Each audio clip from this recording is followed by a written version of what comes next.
A few years ago, I came across a video about an unusual fear that I had never heard of before, puddle phobia.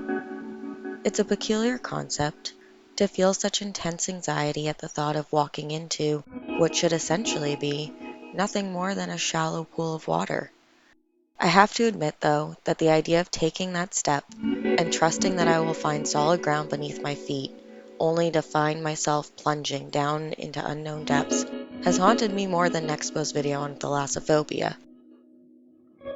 The series that we are looking at today was like stepping into that one puddle that doesn't have a bottom. As I sank further and deeper, I kept uncovering more lore, theories, and ideas swirling around this underrated analog. Before I knew it, I had suddenly found myself in the bowels of an ungainly beast. Affectionately dubbed the Happy Child series by fans, was first conceived in the mind of internet creator Onigiri Cat back in 2022. Currently, the series stands as a collection of 14 tapes that I have divided into 4 parts. Although there are 2 additional entries to Onigiri's analog playlist, it's been contested by fans whether or not these titles are canon to the Happy Child universe. As such, they have not been included in tonight's viewing, which leaves the lineup as follows. Part 1. Happy Child. Happiness Microwave Oven. Children's Knowledge Program. Sunshine Kindergarten. Part 2. A Good Book. Chimera Record 1. Energy Biscuit. Part 3. The Back of the Moon. Happy Child Cases 1. Stairs and Forest. Part 4. Friendly Pills. Spaghetti Invasion. Ghost Plane. And the last one, The Best Mom. And so, without further hesitation, let us step bravely into the puddle and fear not our descent into the dark.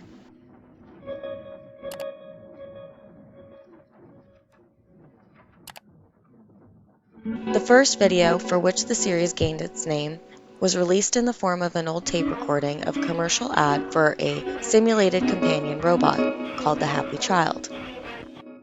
The tape introduces many recurring themes and symbols and lays the foundation for the rest of the Happy Child universe, despite being rather short. All we know for now is that there is an unnamed company working with vague intentions, and if you don't follow the rules when caring for a happy child, they can become very, very dangerous.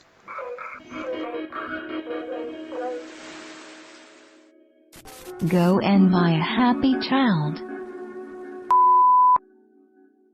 While it's a bit early to speculate too much, there's good reason to suspect the company of malicious intent, especially after the release of their next product, the Happiness Microwave Oven.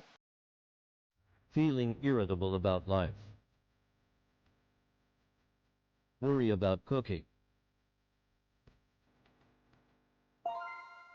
Buy a Happiness Microwave Oven. Happiness Microwave Oven can create more fresh and delicious food. Anyone can become a chef. Housewives can also become chefs with novel ingredients. Of course, Happiness Microwave Oven needs fresh and natural ingredients. You can find it on the road, in the supermarket, anywhere. Of course, you can do it yourself. Absolutely amazing. Come and buy a Happy Microwave Oven. Marketed as a new way to cook more creative and delicious food, it can use any ingredient so long as it's fresh, including you. The advertisement never explicitly states who the Happiness Microwave Oven is for, but it wouldn't be that much of a leap to believe that this food is not for human consumption, and I'm starting to wonder if the Happy Child robots are really robots after all. You see, if a Happy Child is not just a simple android, then they must be alive.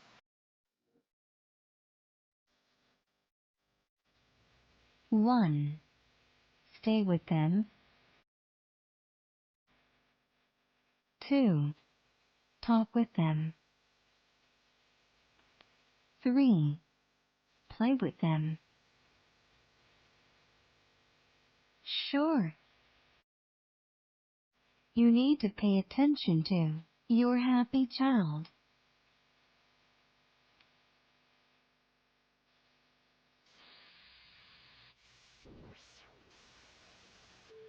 The company has been marketing a product that is, in fact, a living organism. Although we don't know its origins or taxonomy, the company is either unknowingly putting the human population at great risk, or, in the ultimate twist of misanthropy, they already know what they're dealing with. If we proceed with the darker motive of the two, the company has been releasing happy child creatures into the general public, where they've started blending into normal society. And if they look like human children, how could you ever be certain you could tell them apart?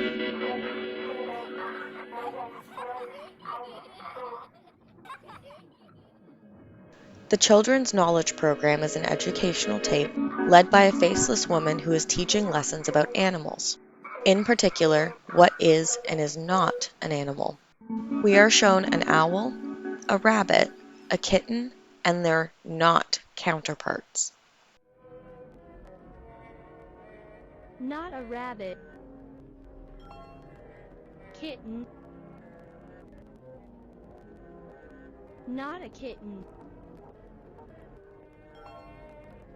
Puppy. Not a puppy. Goldfish. Not a goldfish. Human.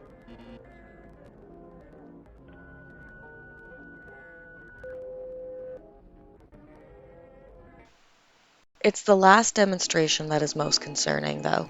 When we see the image of a human child before it becomes distorted and the phrase "be careful" rolls down the page. The tape ends with a brief PSA urging anyone who's seen these creatures, a happy child, to contact their local police.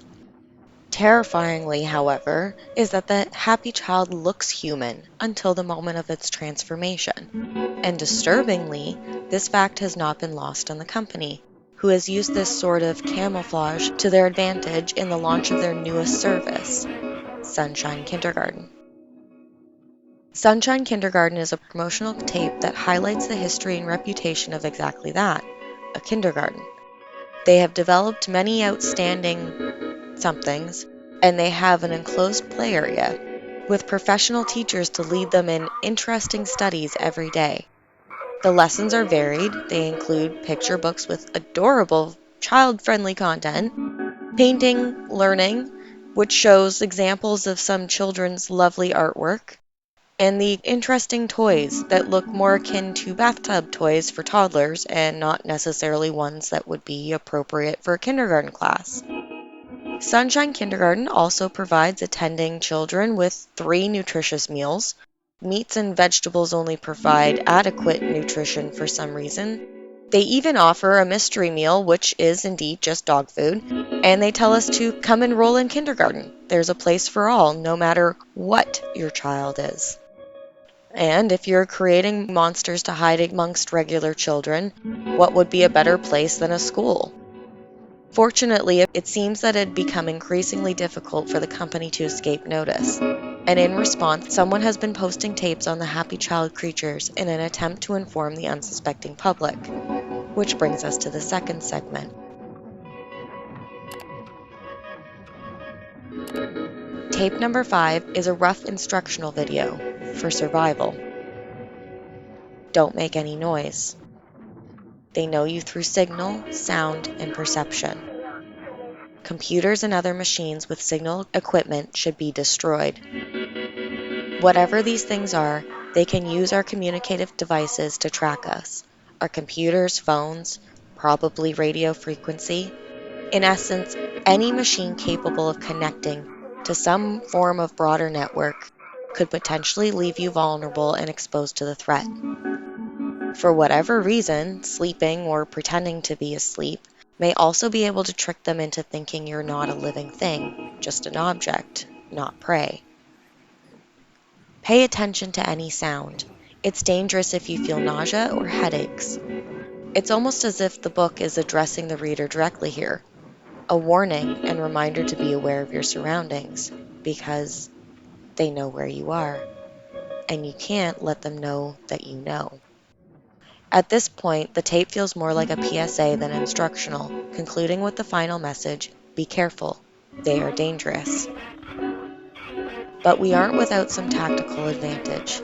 They cannot read the written word. And it would seem that someone has been taking the advice of a good book, because somewhere, someone has been keeping records. And it's because of their efforts that we may finally have an idea of how the Happy Child monstrosities came to exist in the first place.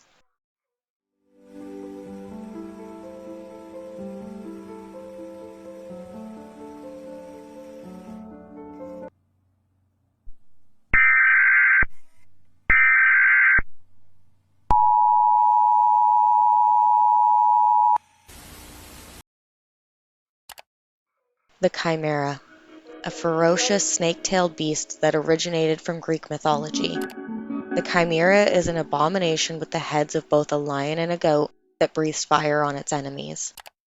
Descending from a lineage of monsters, the Chimera were seen throughout Greece as a symbol of evil and violent destruction. Considering the religious overtones of the tape, the Chimera seems an unusual choice to incorporate as a symbol for your organization, unless it represents the threat, not the syndicate. The tape says, "This is the highest work of synthetic life." Chimerism, from the perspective of modern science, and in layman terms, is a condition where a single organism, animal or human, possesses two distinct sets of DNA. If the Chimera Call network is trying to warn us about the Happy Child creatures and the dangers they pose, are they insinuating that genetically these monsters possess some human DNA? And if so, what other DNA was used to create this? Office. I was on the commander's staff. Lieutenant Colonel Charles. The first documented sighting of an active Happy Child that we know of was seen in Arcadia, California on April 6, 2003, which suggests, with our current timeline, that all the commercials and promotional tapes were aired sometime before this date. It's possible that it was the Chimera Call who produced the Happy Knowledge Program, PSA, to educate children on how to recognize the difference between a happy child and their human peers. If this is true, we can probably go ahead and assume that the Chimera Call were also the ones to publish a good book, in an effort to prepare the public so they can better defend themselves, say, in the case of a Happy Child attack. Any emergency? Oh, is he hitting her? Please. Okay, we're gonna be there.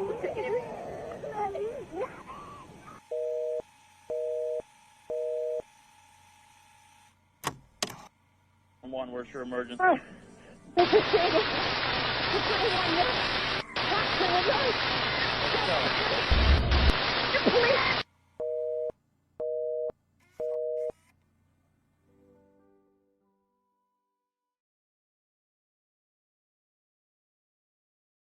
In another report, a year after the first official sighting in 2003, we can see that the Chimera Call references the Happy Child as a synthetic creature. Maria, bless all things.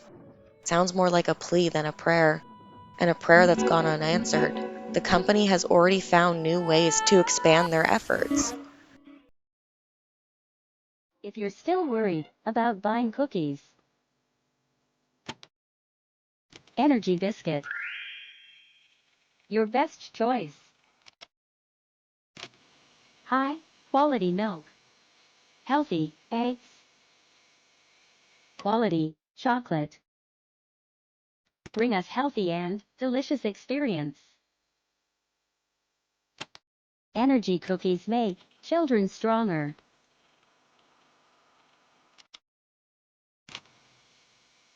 Energy biscuits make children more intelligent. We love Energy Biscuit.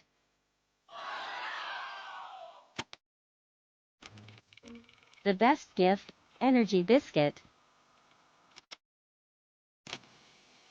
Now you can order by phone and deliver to your home.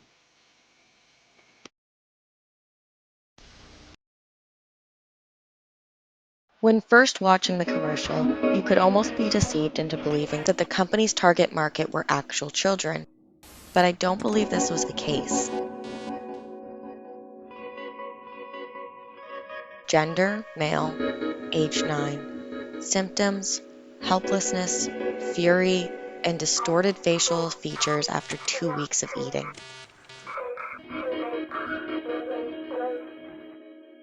Gender, female, age 10. Symptoms, the eating cycle is up to 5 weeks. The test body is large and distorted and has the ability to attack. After seeing the 2 cases of children who ingested the product, accidentally or otherwise, it was all but confirmed that these energy biscuits were indeed made for happy child consumption. Most likely, these poor children's fates were sealed by a caregiver's well-intended purchase for a healthy snack, obviously unaware of the side effects their child would have. But I also wouldn't be surprised if the company was happy to collect the data as incidental information to add to their research. But this all begs the question, how exactly did this begin? Well, it's that exact question that brings us to one of my favorite tapes in the series.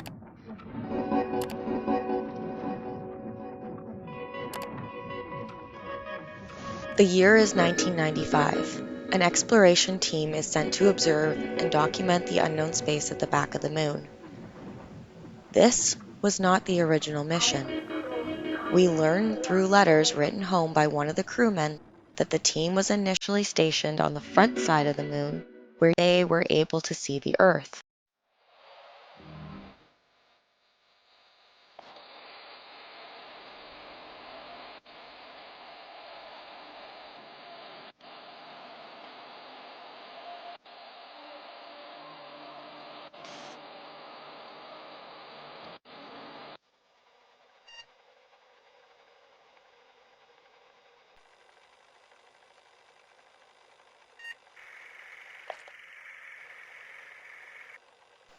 It wasn't until 3 years later, when a strange unidentified object is spotted on the horizon, that the plan was revised and the crew received their new orders. 1998. This was supposed to be the time when I returned to my hometown. I'm sorry, Annie. We received a new mission, the back of the moon. You know, I hope you will forgive me. We will arrive soon. As the mission becomes almost obsessively focused on what has been revealed to be a large cube-shaped monolith, something was happening to the third crewman. He was changing into something else. Whether through infection or otherwise, the crewman was somehow transforming, taking on traits similar to that of a happy child. The rest of the team, seemingly unaware of this change in their colleague, proceed with the mission unabated, getting closer and closer to the monolith. The monolith, however, is unlike anything they could have expected. It's the entrance to a cave that has no end. Upon entering, the men discover a path that seems to go on forever. In the darkness of that cave, the men begin to lose themselves. We haven't received any signal for a long time. There is nothing here. It's dark. I can't even see its edge. Is it stone or time? My initial interpretation of this message was that the crewman was describing the cave and experiencing some sort of psychological effect of being confined to a dark place, such as a distorted sense of time. But there's something about the wording that I keep circling back to. I can't even see its edge. In my mind, that word is more so associated with a chasm or an abyss. Then we see the next part of the tape. It's Earth. Or at least it looks like it. Except, well, it can't be. Not like this anyway. It's too close. When comparing this Earth to the original shot seen at the beginning of the tape, and according to even NASA, the size of our planet is much too large to be an accurate view from the surface of the moon. And that begs another question. How were the crew even able to see this if they're on the wrong side of the moon? Unless the cave tunneled through to the other side, they shouldn't be able to see it from the back. Nor, for that matter, have we been given any indication that the men even left the cave. So if this isn't Earth and the men are still in the cave, what are we looking at? It's a portal.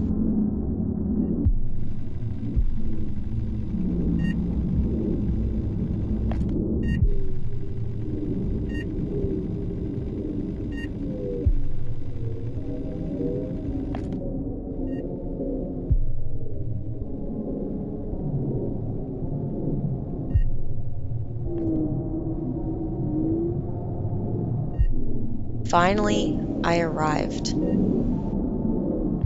The tape shows a blurry shape, possibly the moon from this perspective, as it slowly slides out of view. We then see what I believe is footage of the last man entering the entrance of the cave, the last official sighting of the men before they entered the portal. Do you know what is the back of the moon? I saw my hometown. I'm home. And yet, when the photos of all 4 crewmen are displayed, even though the identities are redacted, they're shown in memoriam. It's hard to believe that someone partaking in such a momentous expedition wouldn't want their names associated with the project in some capacity, especially in the instance that they didn't make it back. Unless the men did make it home, but there was something so wrong with the project that it was covered up and the results could never be made public. It makes me think of the 3rd crewman, the one who changed. Did he make it back as well? If he did, I can't imagine that whatever was affecting him would have gone unnoticed for very long. What did he bring back from the moon? And, more importantly, was this the other source of DNA that was used to create the first happy child? If a person or group with malicious intent were able to get their hands on that foreign DNA, it would be catastrophic, which appears to have already happened. Alien genetics were combined with human DNA to create this.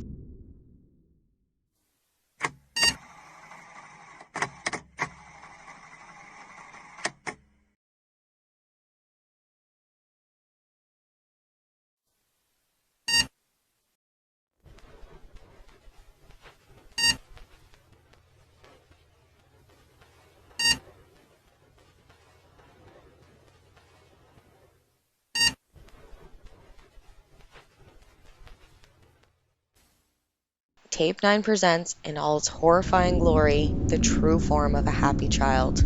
Tall, dark shadows with a height of nearly 14.5 feet, or just under 4.5 meters, they can mimic the sound of children's voices and others sounds similar to that of an old octave box.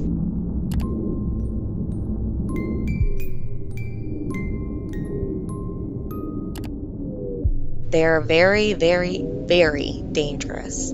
Just the act of witnessing a happy child can induce hallucinations, facial contortions, insanity, and other unlisted side effects that are undoubtedly terrible. Video evidence was submitted by the Kentucky Police Department, which shows a victim's terrifying encounter with a happy child, and for the first time, the police have included the Happy Child commercial in their case files.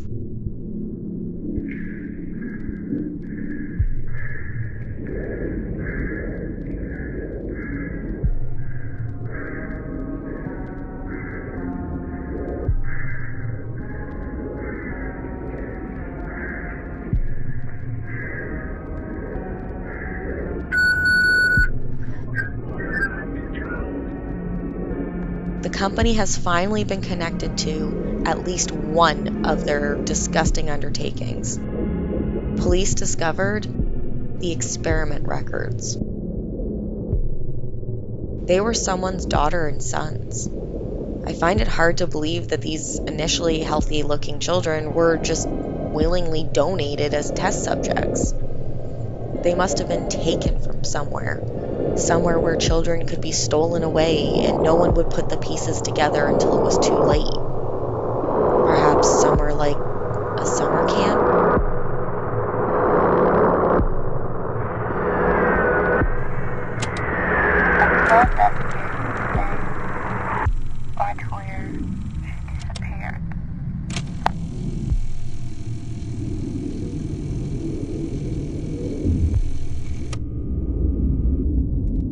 A young girl who participated in the summer camp was in the search and rescue team found the watches and video equipment of the missing people in the deep forest 40 miles away from the camp. 2001 seems to be the first recorded incident of a missing child at the summer camp, Allie, aged 15. However, a conversation between two rangers reveals that this is not the first time a child has disappeared.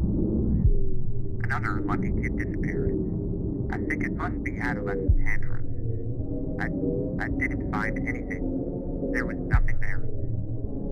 Forest. Only forest.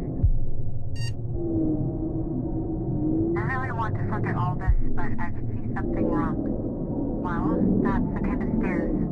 I just saw it quickly and lifted. The rangers go on to reference a set of stairs in the middle of the forest that seems to be commonly known of, but not really understood in regards to its purpose or the reason for its placement. Ranger 446 calls the stairs wrong, and although she doesn't elaborate on what she means, she also doesn't have reason to believe the stairs are connected to the children's disappearances. We once again sent search and rescue teams to the depths of the forest to find the victims. The final search and rescue operation would later become known as Incident 325. A member of the search and rescue party has discovered the stairs, remarking on how clean and out of place they are with their surroundings, which is perhaps why the ranger from before had used the word wrong over any other. They are stairs with no function. They are so incongruous with their surroundings that they feel unnatural, and why those seeing it experience such a sense of unease. The stairs are uncanny because they exist.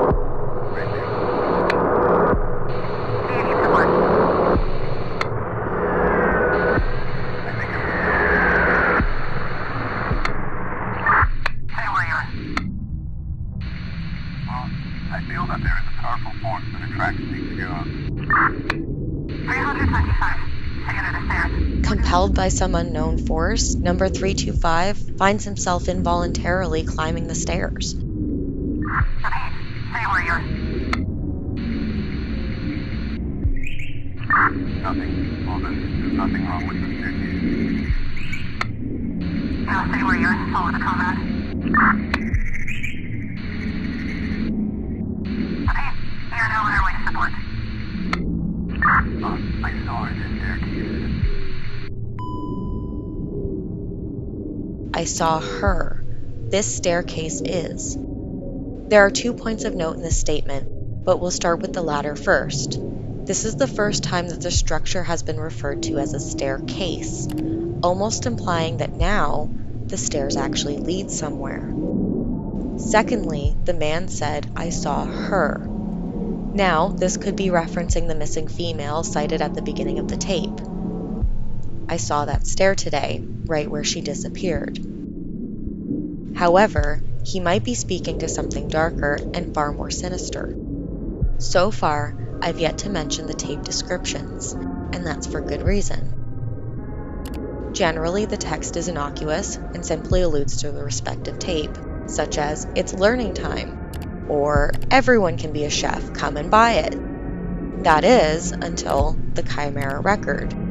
Quote, she is coming. And, seen a few tapes later, in the Happy Cases 1, we see, question mark is coming. It's possible that that's who number 325 saw when he ascended the staircase. But there's no way for us to know. The man has just disappeared. There's no trace of him when support arrives at the scene, and a witness reportedly saw a meat ladder, almost as if the man had been assimilated, and she is never referenced again. Stair and Forest is probably my favorite tape in the series. It's eerie, haunting, even liminal in a way, representing such a stark contrast to the next tape. It's in tape 11 that we see the series' first foray into the realm of light gore, but is far more grotesque in concept. Prepare yourself for friendly pills.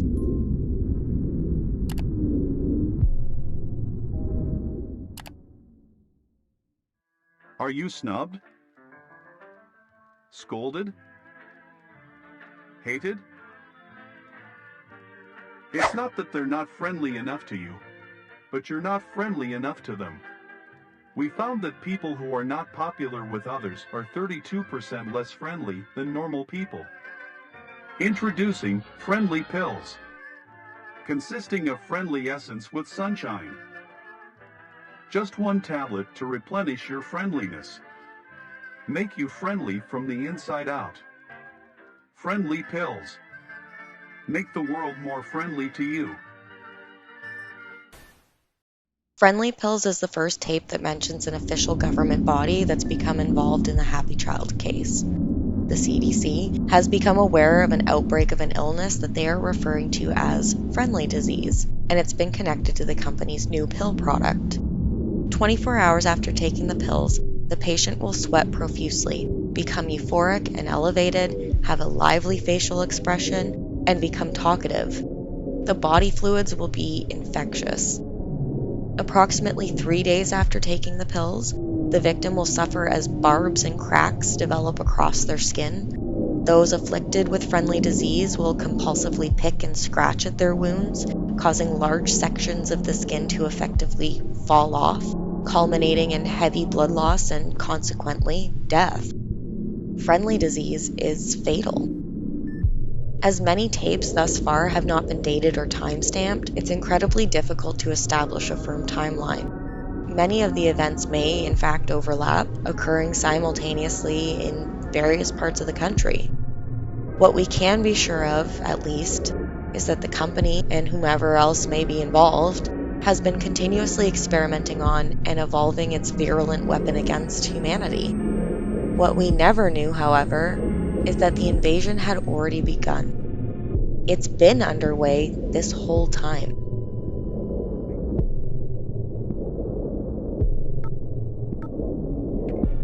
The earliest date we had on record was the 1995 exploration to the back of the moon. The dates provided in this tape are from May 23rd and June 3rd, 1999, and seem to confirm our earlier theory that the original expedition to the moon was likely the catalyst for this Lovecraftian disaster. Ladies and gentlemen, big news. The supernatural phenomenon that is absolutely beyond imagination has appeared in Florida. That's spaghetti terror invasion. Sorry, it sounds like a joke. The tape refers to these creatures as entities, but they look nothing like what we've come to expect with the Happy Child phenomena. The entities have tendrils hanging off their heads and appendages like plant roots. This anatomical feature can even be implemented to invade a building, spreading through it like a disease. The entities are pervasive. There were 0 at the beginning of '99. The first count, in June, stands at 3,045. By September, there are over 36,000 of these creatures in California alone. Before the year is out, the count is unintelligible, but there are markers spanning across the whole state, which only highlights the gravity of the situation, as we have no way of knowing if or how far the entities have spread. They are invading.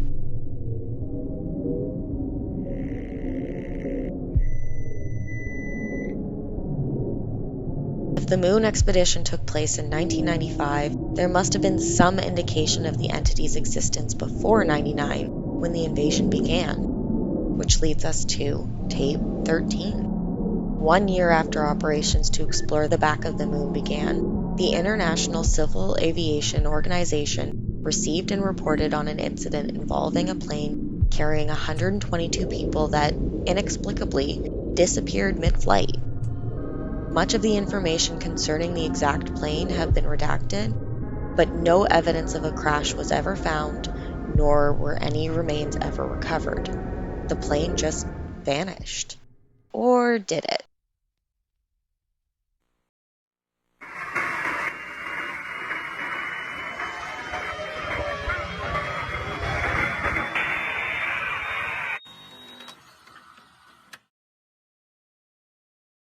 In the second tape submitted to the ICAO, keen eyes were quick to comment that a dark shadow that almost looks like a hand reaches down from the skies above and seems to grab the back of the plane just before it clips out of existence.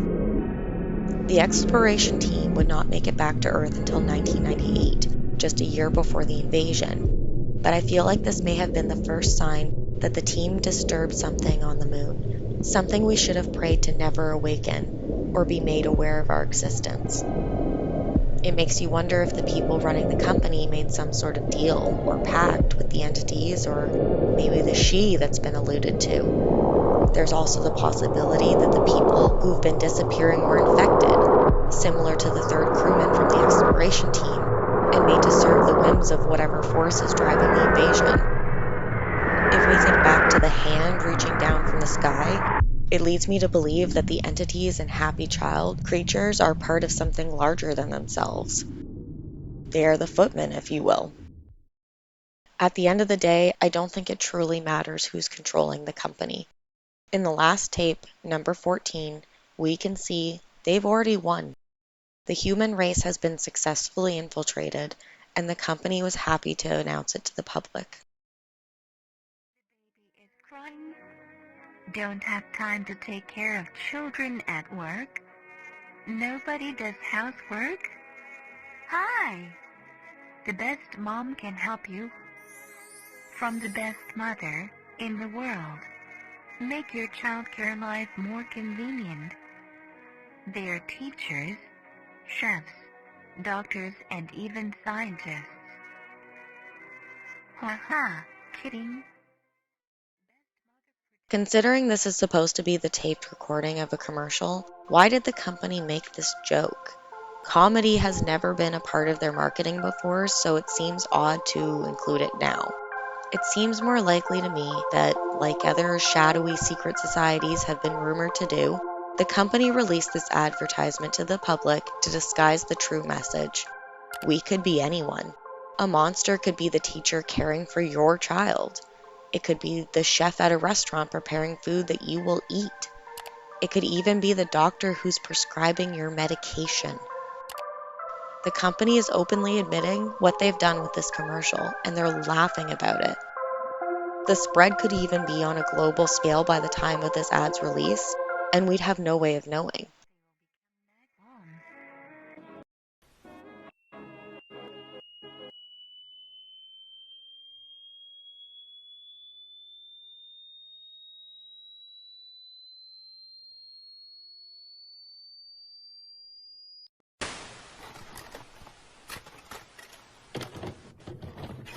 The Best Mom service is committed to serving every customer. Buy more quickly. Before we close with some final thoughts on the Happy Child series, I would like to mention that Onigiri Cat actually has 2 other videos listed on their analog horror playlist. However, there's no way of knowing if these are part of the original series. The creator hasn't stated either which way, but the styles are vastly different and arguably belong more in the realm of digital horror. The 2 videos in question are called 1, Ella the AI, and 2, How to be a Sea Urchin. If you enjoyed the series so far, I strongly encourage you to give the videos a watch, as they are both very well done, albeit more experimental, and decide for yourself if they fit into the overall Happy Child narrative. But for this analysis, trying to fit these titles into the series would involve a great deal of guesswork, and this project was already far longer and more complex than I had ever anticipated or intended. And so we find ourselves at the end of the story, for now. Although we can't be sure if Onigiri Cat's last 2 videos are part of the same series, How to Be a Sea Urchin was only uploaded in February of 2024, so the creator is still active, and if the channel continues in analog horror, I see 3 potential outcomes going forward. 1, the Happy Child series has ended, and Onigiri Cat is pursuing other projects. 2, the last 2 videos were spontaneous and experimental, with an eventual return to Happy Child content in the future. Or 3, the channel produces an upload that definitively ties the seemingly unrelated videos back into the Happy Child universe. Full credit and thanks to Onigiri Cat for this amazing catalog of horror. I hope you check it out. Definitely watch the last 2 videos and let me know what you think. If anyone has their own theories about them, I'd very much like to hear them. And if you've made it this far, thank you very much. I apologize for the long delay between posts. There was a lot to unpack with this series, but I do hope to be more timely going forward. And as always, from Suomy with love.